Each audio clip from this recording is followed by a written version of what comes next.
That's what, that's 70 grand? That's not enough. We're clean.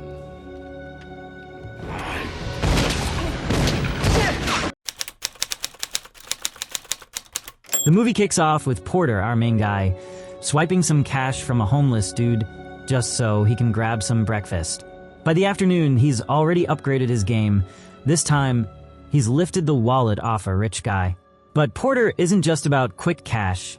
He's clever. He maxes out the guy's credit card, buying all sorts of luxury stuff, then flips it at a pawn shop for cold, hard cash. While he's there, he even picks up a gun just in case, you know. After a long day of shopping and scheming, Porter heads to a restaurant for dinner. Of course, the rich guy eventually realizes his wallet and card are gone, so when Porter's card gets declined, he bails from the restaurant without paying. Later that night, Porter ends up outside a house. The owner, a woman, stumbles out, high and drunk. She's so out of it that she forgets to lock the door, making it super easy for Porter to slip inside. He's armed and ready for trouble, but there's no one else home. Instead, he circles back to the woman, who's shocked to see him alive. Why? Turns out she's his wife, Lynn, and she thought he was long dead. Life hasn't been kind to her in his absence. She's now deep into a drug addiction. Porter tries to help her kick the habit, locking her in a room to detox. But Lynn's one step ahead. She's got a stash hidden in her shoes. By morning, she's overdosed and dies. Porter's devastated, lying beside her and replaying memories of better times. Flashback to 5 months ago. Porter and Lynn are at home, and he gets word about a new robbery target from his partner, Val. Fast forward to the present. Porter meets up with Val to plan the heist. Val spills the details. Every Thursday and Friday, a mafia boss in Chinatown sends $500,000 in cash along the same route. Val's got big plans for his cut. He wants to join a powerful drug syndicate. A week later, it's go time. Porter and Val ambush the cash transport in an alley. Porter's done his homework and knows these guys never wear seatbelts. A high-speed collision leaves their targets badly hurt, and Porter uses bolt cutters to grab the suitcase full of cash. Lynn shows up as their getaway driver, and they're out of there. But here's the kicker. When they count the money, there's only $130,000. Way less than expected. Val's pissed. His share isn't enough to buy his way into the syndicate. Porter tries to calm him down, pointing out that the heist went smoothly, but Val's losing it. Sensing the tension, Porter tells Lynn to get ready to leave. That's when the betrayal hits. Lynn turns on Porter, holding a grudge, because she's convinced he cheated on her. Plus, Val's been feeding her drugs for free, sweetening her loyalty to him. It's a double-cross Porter didn't see coming. After Lynn's death, Porter's got a score to settle. A drug courier shows up at his door, delivering what would have been Lynn's next fix. Porter snaps, blaming the guy for her addiction and death. He beats the courier and forces him to spill Val's location. With that info, Porter heads straight to Arthur Stegman, the courier's boss. At Arthur's place, Porter's not messing around.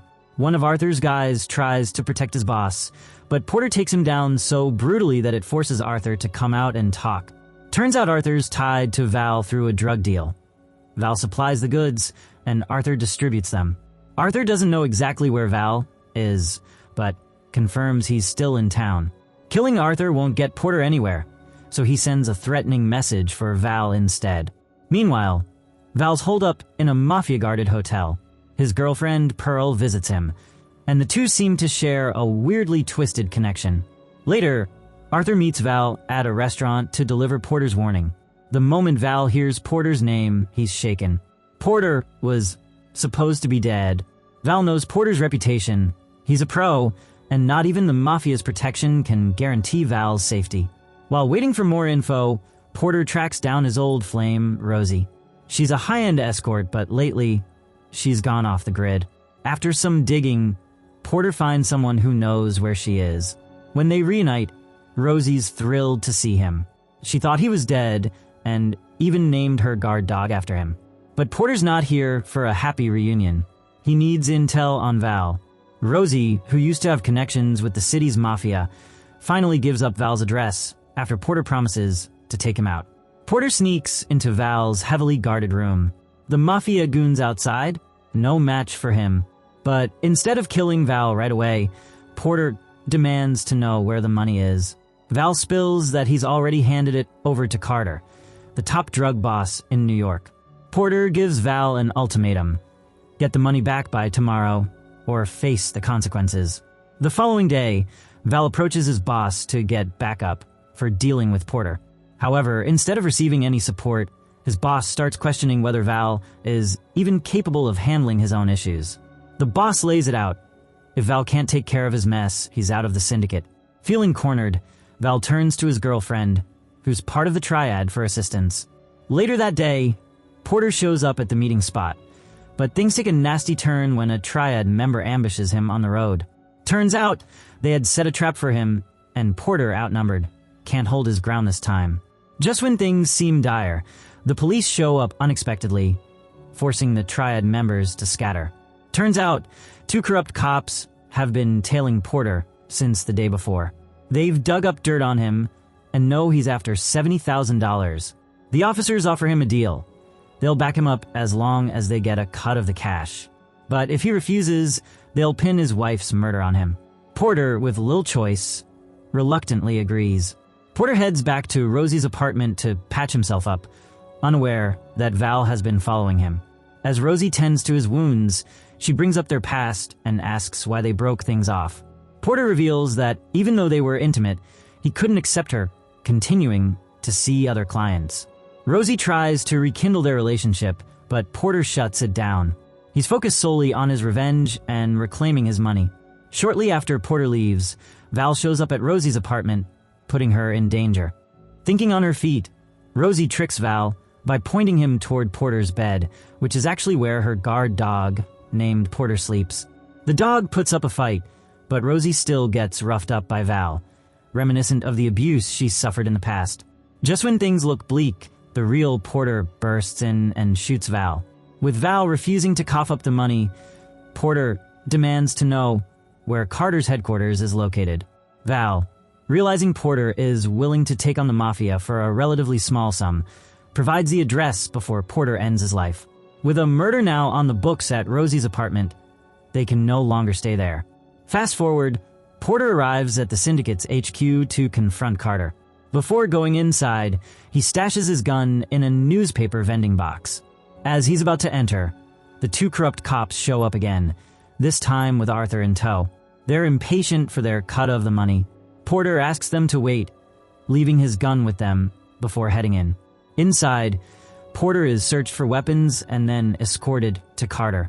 Wasting no time, Porter takes down Carter's guards, retrieves his gun, and demands the $130,000 Val handed over months ago. Carter refuses, explaining he's not the top dog.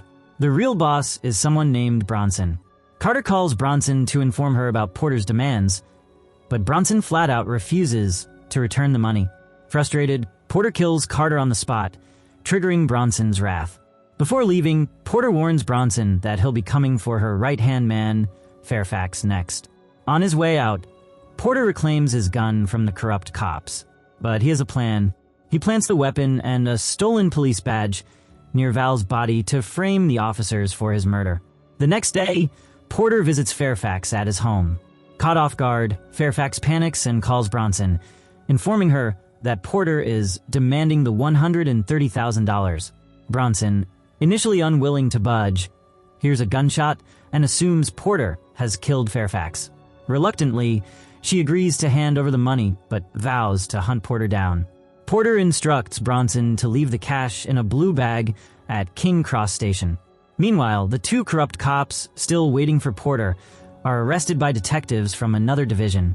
Evidence, the gun and badge, ties them to Val's murder. But Porter's problems don't end there. Arthur and his crew have been tailing him, hoping to capture him and earn a spot in the syndicate. They corner Porter, planning to hand him over to Bronson. As things escalate, Porter turns the tables, grabbing a weapon and taking control. Arthur's men try to intervene, but Pearl, a triad member, shows up and starts shooting. Porter uses Arthur as a human shield to survive the attack. In the chaos, he eliminates the triad members and escapes. Finally, Porter heads to King Cross Station to retrieve his money. There, he spots a woman with a blue bag but dismisses her, focusing instead on a man with a similar bag. When the man hands over the bag, the woman unexpectedly shoots Porter. A gunfight breaks out, leaving Porter injured. Despite his wounds, Porter manages to leave the station, barely conscious. Rosie arrives just in time to save him, rushing him to a hospital outside the city. And that's how the story wraps up. Don't forget to hit like, subscribe, and share your thoughts in the comments.